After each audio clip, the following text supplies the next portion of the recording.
diberikan rileks oleh dokter itu, ya akhirnya menganggap bahwa itulah koma lah, terus ya tidak bangun dan sebagainya.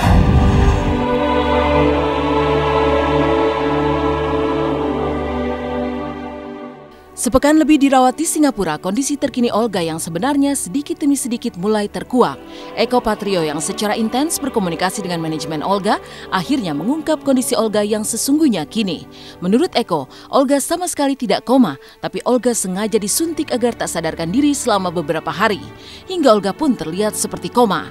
Namun tindakan medis membuat Olga tak sadarkan diri memang atas petunjuk dokter dan demi kesembuhan Olga pula, agar tubuhnya beristirahat secara total hingga proses pengobatannya pun berjalan maksimal.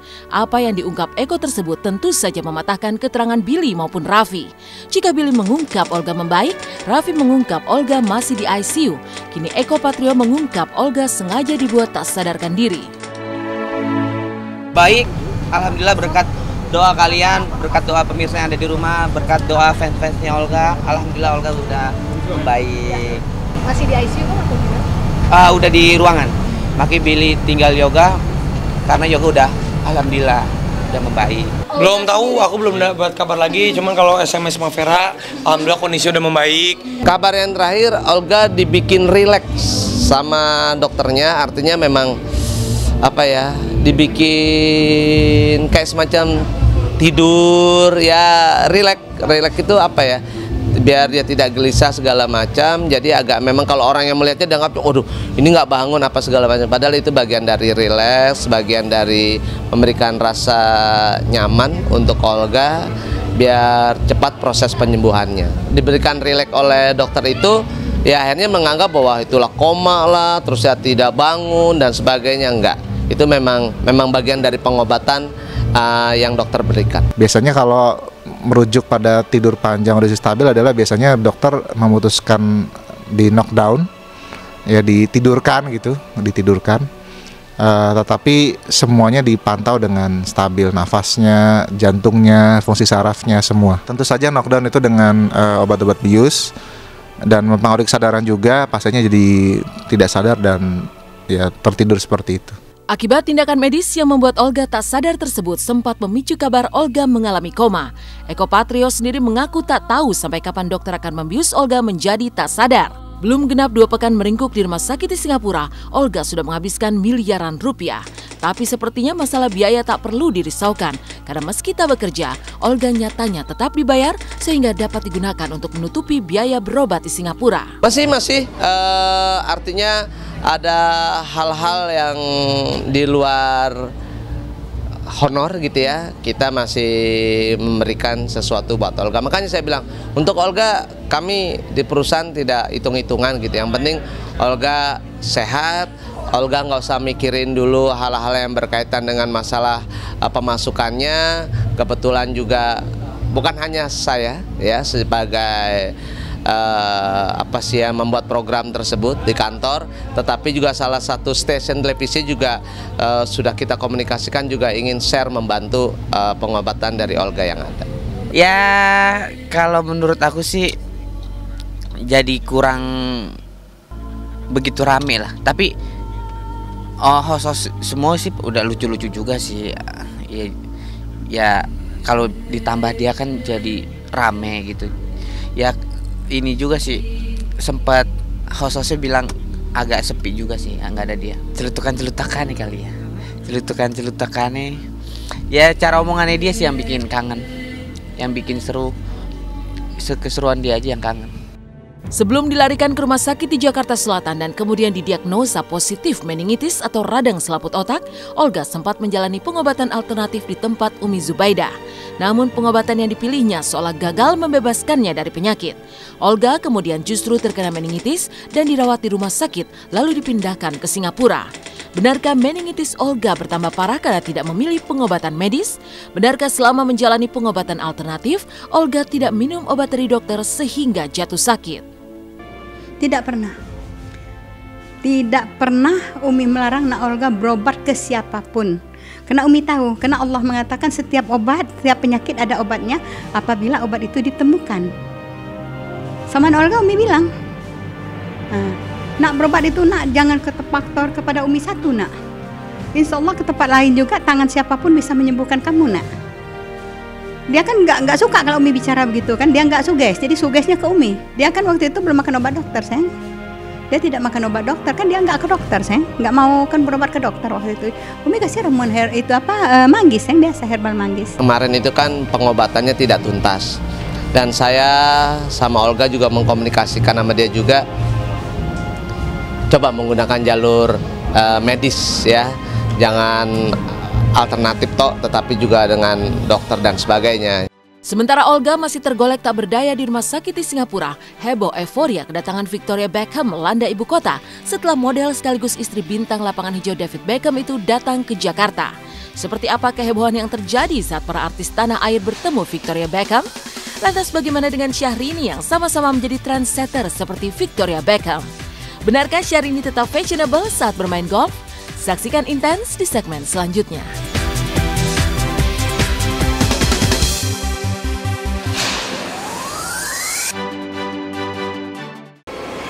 Di Singapura, ternyata Olga tidak koma, tapi sengaja disuntik agar tak sadarkan diri selama beberapa hari demi alasan medis. Sementara itu di Jakarta, justru heboh euforia kedatangan Victoria Beckham. Lantas siapa lagi artis Indonesia yang bertemu Victoria selain Olla Ramlan? Bagaimana dengan Syahrini yang juga menjadi trendsetter seperti Victoria?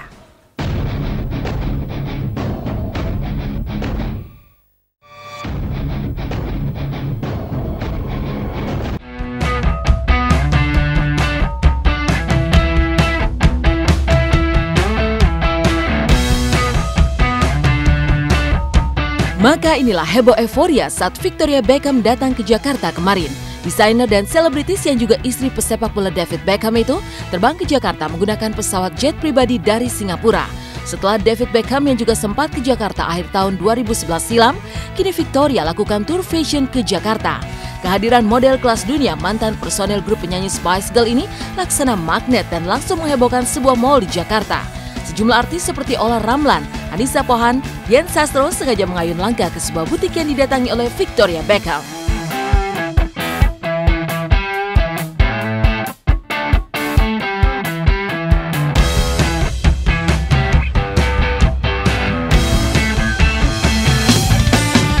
Tonight in Jakarta, where I'm offering an exclusive capsule collection. So these blush, actually vintage rose, we're calling this colour. This vintage rose colour is exclusive for you here in Jakarta. Comes in 5 different shades, and that's just one example of how we have grown. Lalu apa yang dilakukan para selebritas tanah air saat bertemu dengan Victoria Beckham? Berikut ini pengakuan Olla Ramlan karena begitu antusias mendapat kesempatan bertemu sang idola sampai terbawa ke dalam mimpi selama 3 hari 3 malam. Istri Aufar Hutapea ini sempat nervous 5 jam jelang bertemu Victoria.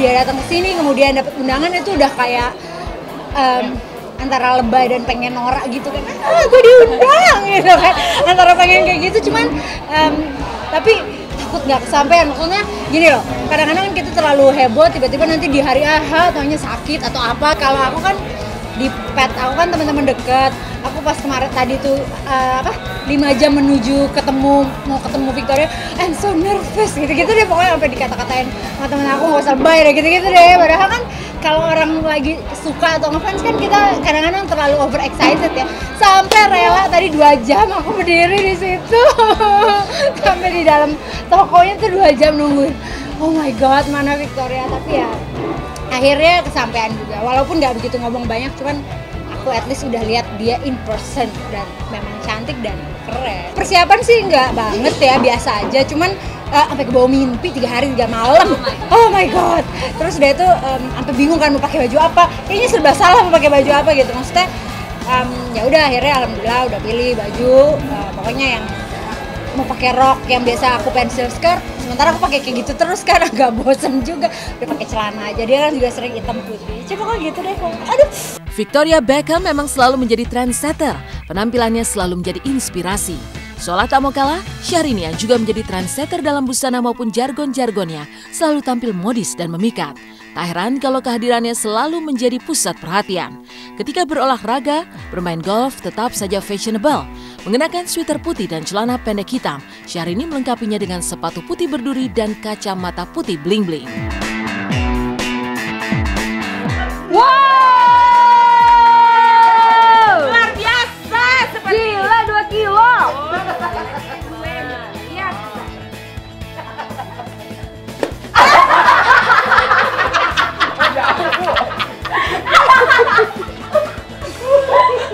Seperti itu baru pemanasan, belum pemukulan, ada senang.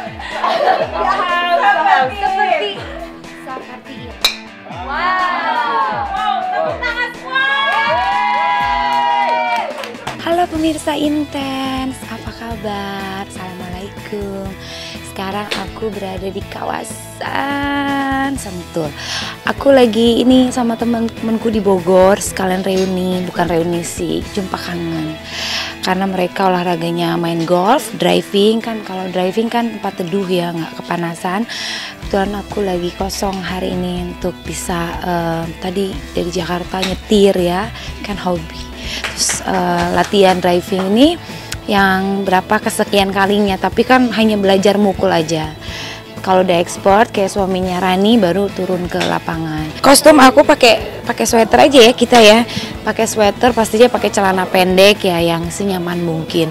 Gak usah pakai, kan aku bukan atlet golf jadi nggak usah pakai sepatu golf lah.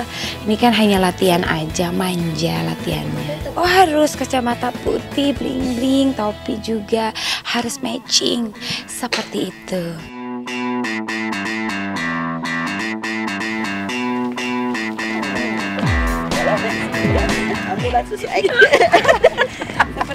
Mbak, sini Anda Mbak. Sini Anda harus bercengkrama dan menghibur saya. Tidak perlu memakai kerudung manja. Lalu Saya ingin mendengarkan Anda bernyanyi lagu kebangsaan Republik Morena. seperti itu. Sekarang dari mulai ini Mbak. Air mengalir sampai jauh. Mbak, kepanjangan Lepas dari kisah tadi, masih ada sederet kisah tak kalah panas dan seru terangkai di Inten Hot News hari ini. Mulai dari sidang perdana Marsyanda hingga Ibunda Puput Melati yang bertemu R, salah satu korban UGB. Saksikan kisah lengkapnya di segmen berikutnya.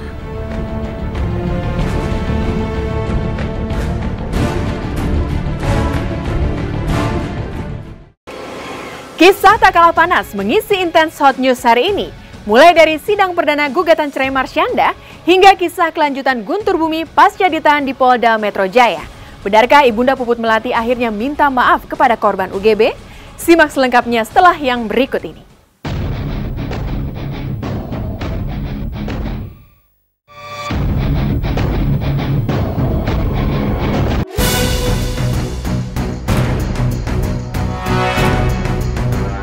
Lepas dari kisah tadi, inilah sederet kisah panas di Inten Hot News hari ini.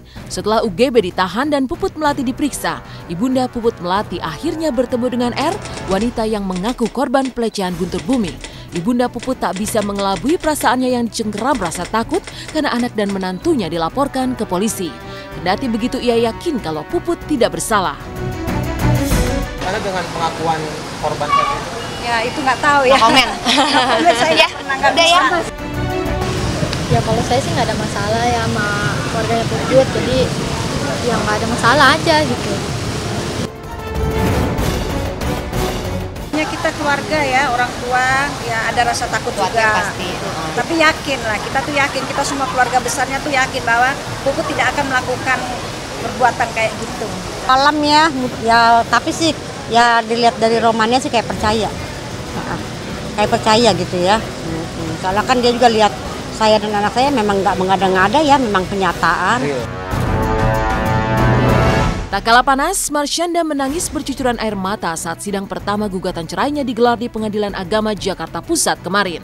Awalnya Marsyanda dan Ben Kasyafani ikuti jalannya sidang yang digelar tertutup. Setelah itu mereka mengikuti mediasi. Rupanya mediasi berjalan alot hingga Marsyanda menangis. Kabarnya di dalam mediasi, Marsyanda ngotot tetap ingin bercerai, namun Ben kekeh ingin mempertahankan rumah tangganya. Dalam mediasi tadi memang kewajiban hakim mediator adalah untuk mendamaikan. Tetapi sebagaimana sikap yang telah disampaikan oleh Caca bahwa memang tetap ingin melanjutkan proses perceraian ini, itu sikap. Tetapi hakim mediator memberikan kesempatan kepada pihak untuk melakukan mediasi di luar, kemudian nanti bagaimana hasilnya, apakah kembali bisa rukun atau tidak, disampaikan nanti pada 2 minggu yang akan datang.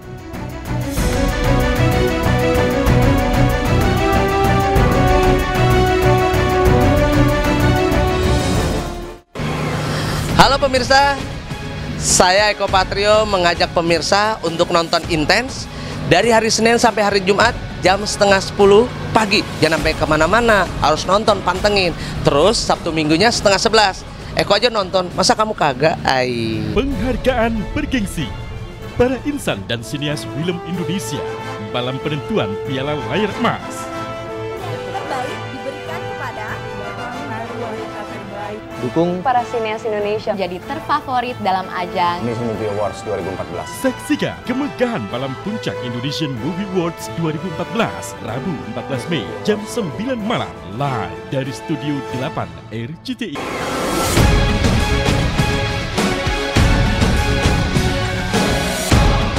Demikian pemirsa, kabar terkini, terpercaya, teraktual yang kami sajikan hari ini. Terus saksikan Intens setiap hari Senin hingga Jumat pukul 9.30 waktu Indonesia Barat dan Sabtu Minggu pukul 10.30 waktu Indonesia Barat, tentunya hanya di RCTI. Baru ku sadari perjalanan cinta kita setiap kali saling menyakiti. Tidakkah kau pikir betapa gelapnya hati bila selalu